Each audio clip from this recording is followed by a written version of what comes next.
Olá, como vai? Estamos começando mais um Docto Entrevista e nós temos hoje a grata satisfação de receber um profundo conhecedor do esoterismo e da parapsicologia. Professor Marripe está conosco, vamos conversar no Docto Entrevista de hoje sobre diversos assuntos, mas eu gostaria, em primeira mão, de saber qual é esta relação do professor com a região de Caratinga, com a cidade de Caratinga especificamente, professor. Bom, eu vim para, primeiro, saudações respeitosas. Eu vim para Caratinga para trabalhar em arte gráfica, em 1948. Em arte gráfica eu fui aprendendo um pouco de fotografia, porque eu sempre gostei de figura. E gostava de rabiscar, de desenhar. Então eu fui desenvolvendo várias coisas e ainda em gráfica. Parei de trabalhar em gráfica, fui trabalhar com fotografia. Depois fui trabalhar com pintura de retratos ampliados, desenhos, etc.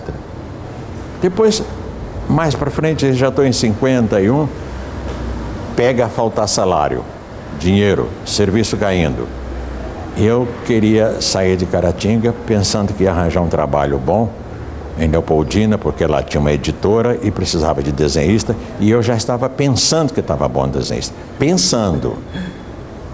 Então eu já tinha misturado arte gráfica, fotografia batida com máquina, fotografia feita com a mão, fotografia ampliada. Agora queria ilustrar livros, mas eu não tinha base, mas eu ia enfrentar. E pedi aqui tinha um engenheiro que era muito amigo do reverendo Uriel, o Wallace de Martino a mim, e gostava muito de mim. Eu pedi a ele: você me dá uma ajuda?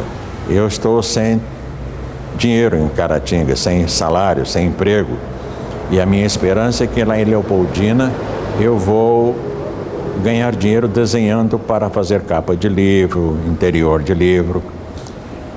E ele ficou olhando para mim assim: mas você já fez isso alguma vez? Não, mas eu vou experimentar, eu tenho habilidade, tenho vontade, necessidade. Ele falou: não vou te dar transporte da sua mudança, não. Vem para cá. Vamos pegar o carro ali. Pegou o carro e me trouxe diretamente do colégio do reverendo Uriel. Eu fiquei assim, igual o pintinho molhado. O que ele vai fazer comigo, meu Deus? O reverendo Uriel não estava aí. O doutor Wallace falou com o José Boy: professor José Boy, cadê o Uriel? Está viajando. Fala com ele que já arranjei o professor de desenho e assino embaixo. Tchau. Rápido assim? Virei professor de desenho assim. Então, eu estava morrendo de timidez e de insegurança, porque eu era uma pessoa popular. Eu era locutor na rádio, era cantor, fazia seresta. Daqui a um bocadinho vira professor, estava meio esquisito, né? E espiritualista Sim. Naquela época era uma praga.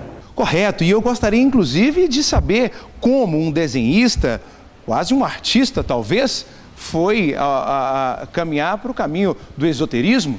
Não, mas o esoterismo foi uma coisa sempre latente. Eu era sócio do Círculo Esotérico da Comunhão do Pensamento, desde jovem. Estudei muito esoterismo, li muito livro, fui conscientizando de onde estava o poder.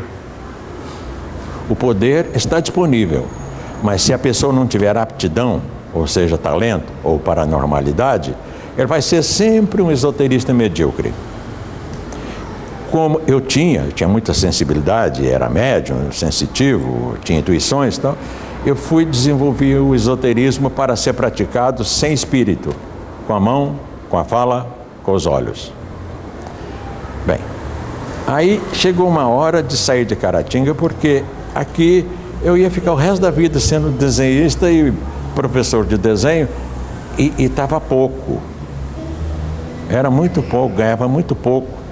Era pouco mais que um salário mínimo.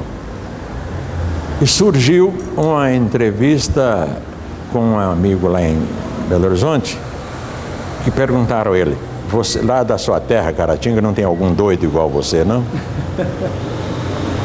Quase ninguém sabia aqui. Tinha alguma pessoa que sabia, mas ele sabia lá. Ele falou: lá em Caratinga tem um cara que é bem doido. Ele toca música num serrote. Num serrote? Bom, essa conversa, 2 meses depois, estava em Belo Horizonte. E o senhor está em Belo Horizonte desde então, não é isso? 1960, 61. Bom, aí fui estudar tudo. Nós vamos nos atentar, sim, ao esoterismo, à parapsicologia, até porque se trata de um assunto que desperta muita curiosidade. E nós dissemos agora há pouco que gera algum medo também. Mas o medo é falta de informação, professor? Às vezes uma pessoa tem medo. Ninguém sabe por que existe essa palavra. Houve um povo, Meda, lá na Mesopotâmia, que era muito sistemático, cismado, cautela demais, insegurança demais. Então, quando você via uma pessoa muito sobrecarregada e tensa, com cautela demais, você falava assim: se você está parecendo que está carregando um medo nas costas, a alma de um medo. Correto. Então parece até que você está carregando um medo nas costas. Depois começou a melhorar isso. Você está com medo? Medo de quê? Então, medo passou a ser uma alta insegurança. Uma alta insegurança é um medo. Uma pessoa que tem muita sensibilidade e má formação cultural é um doente. Tem muita doença de medo. Por exemplo, o tímido, com uma família rigorosa, ele vai desenvolver uma porção de males para a vida inteira, se até os 6 anos ele continuar debaixo da mesma batuta da família.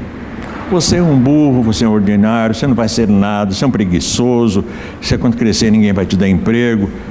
Ele é sensível, já está com medo. Você imprime aquilo nele, ele vai ser um cara covarde o resto da vida.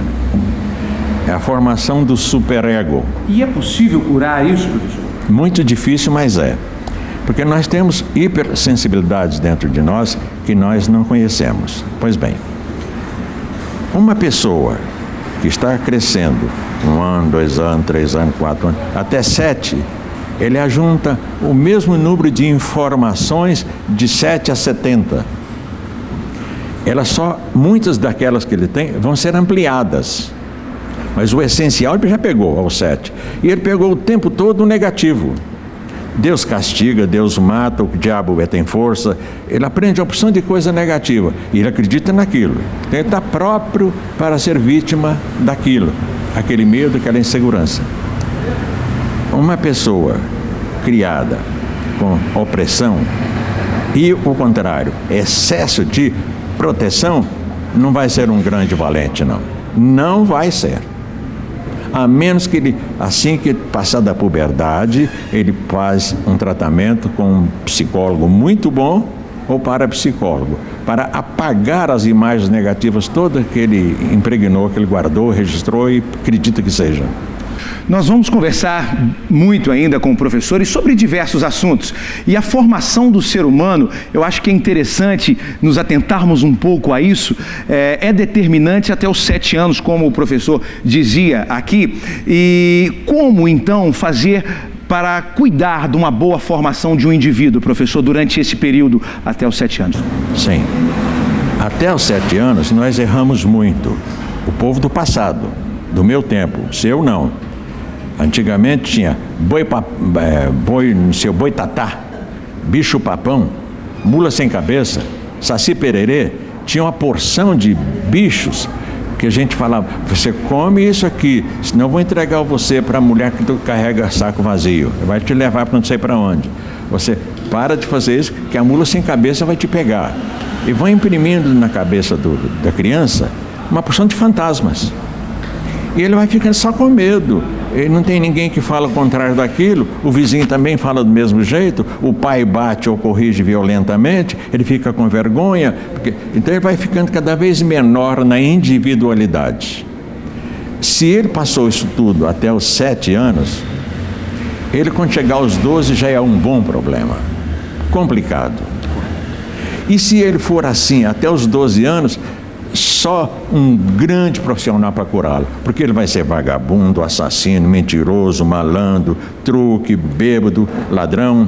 Então o que o senhor está me dizendo é que, basicamente, os pais, os familiares mais próximos, são determinantes na formação do ser humano? Muita coisa, porque o pai não sabe que está fazendo mal. Então, o menino erra, e erra mesmo, o adulto erra. Então, ele merece ser advertido antes de ser punido.